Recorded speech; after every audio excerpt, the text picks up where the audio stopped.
দেখা না হওয়ার জন্য কত সম্পর্কই না ভেঙে যায়। সম্পর্কে দেখা হওয়াটা কিন্তু ভীষণভাবে দরকার।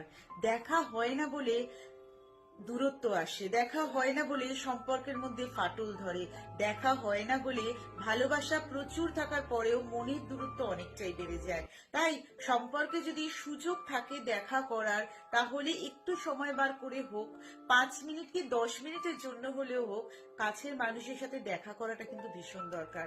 যে অনুভূতিগুলো আমরা লিখে বোঝাতে পারি না, যে অনুভূতিগুলো আমরা ভীষণভাবে আমাদের ভেতরকে মনকে অস্থির করে তোলে, বাট তাকে বলতে পারি না, দেখা হলে কিন্তু অনেক সমস্যার সমাধান হয়ে যায়। যে সম্পর্কে অল্প বিস্তর ঝগড়া লেগেই থাকে, যে সম্পর্কে কথায় কথায় মনোমালিন্য লেগে থাকে, তার মানে কিন্তু উল্টো দিকের মানুষটা তোমাকে ভীষণভাবে চাইছে, সে চাইছে তুমি একবার তার কাছে এসো।